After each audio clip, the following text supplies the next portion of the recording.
बेगरे बदमाश नकम्मे गुंडे लुच्चन है। इस लड़की को उठा लिया, पुलिस के लोगों ने जवाब दिया उसके पिता को। उन्होंने कहा आ जाएगी 2-4 दिन में, बच के गई होगी, ब्याह करा के आ जाएगी। तहसील का SHO उसको ये कहता है बोला बाजगी होगी तेरी छोरी, 2 दिन में मैरिज सर्टिफिकेट लेकर आ जाएगी।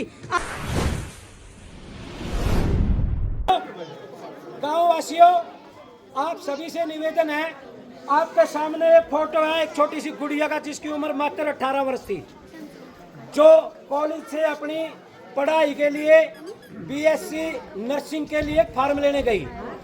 इस लड़की जब यह फॉर्म लेकर वापस चली, यह CCTV में थी, प्राइवेट थी। कुछ बेगरे बदमाश नकम्मे गुंडे लुच्चन है।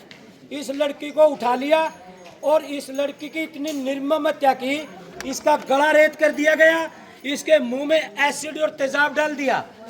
आप लोग जितने भी खड़े हो, कभी डॉक्टर से एक सुआ लगवाओ ना, तो दर्द का बेरा पड़ता है आपको कितना दर्द है। और यदि किसी के ऊपर एसिड ज्वलनशील पदार्थ डाल दिया जाए तो सोचो उस लड़की ने कितनी यातनाएं सही होगी। इतनी यातनाएं सही उसने जिसका कोई अंदाजा हो ही नहीं सकता। मैं एक बात गांव करमगढ़ के लोगों को इसलिए धन्यवाद करना चाहता हूं क्योंकि इन लोगों ने, जागरूक लोगों ने इस लड़की को न्याय दिलाने के लिए या इकट्ठे हुए।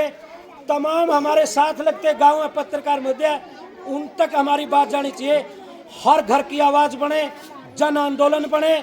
तमाम गांव जितने भी इस बांगर की धरती के गांव हैं, सब गांव में इस प्रकार का जुलूस हो, सब गांव में इस प्रकार का आक्रोश हो, सब गांव में इस प्रकार की कैंडल मार्च हो। और देखिए, एक बात बड़ी समझने की है कि जहां रखे हैं उन ड्रोन से खींच लिया उनको। पुलिस की जो कार्रवाई है वो 0% से भी कम है। पुलिस के लोगों ने जवाब दिया उसके पिता को। उन्होंने कहा आ जाएगी 2-4 दिन में, बच के गई होगी, ब्याह करा के आ जाएगी। ये हमारे प्रशासन की नाकामी है।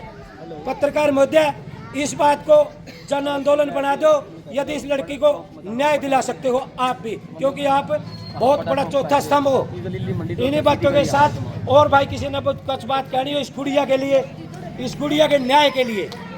न्याण खाप के 52 गांव का एक छोटा सा गांव, जिसमें इतना आक्रोश है बेटी की हत्या को लेकर। जिस खून सी बेटी मात्र 18-19 वर्ष की, +2 करी थी उस बेटी ने, और इतनी लगन उसमें उसके पापा की गरीबी ने देखते हुए इतनी लगन +2 कर दे उसे स्कूल में पढ़ाने लगी। 4000 रुपये भी ना पाए ओढ़े तक पढ़ा कर न, और अपना BSc नर्सिंग का फार्म भरने जावे थी वह कॉलेज में। मात्र इतना दूर था भाई, अपने स्टेशन तक का दूरी हो उसकी। ओढ़े पढ़ती तो दिखा, ओढ़े लिखती नहीं दिखती। जब उसके पिताजी द्वारा मिस कॉल आवे, सॉरी कुछ उसके साथ घटना हुई होगी, जब उसने मिस कॉल करने का मौका मिला है, वो उसे टाइम फोन ने खंगोड़न लग जाए, उसे टाइम 112 नंबर पे फोन करा है, लेकिन कोई 112 का कोई एक्शन नहीं हुआ। पूरी ढिलाई बरती गई। उसके बाद वो थाने में जावे है, वहाँ का लोहारू जिले तहसील का SHO उसको ये कहता है बोला बाजगी होगी तेरी छोरी, 2 दिन में मैरिज सर्टिफिकेट लेकर आ जाएगी। हमें यह भी मानना बाजगी होगी, मर्जी तक कोई कुछ है कर जो।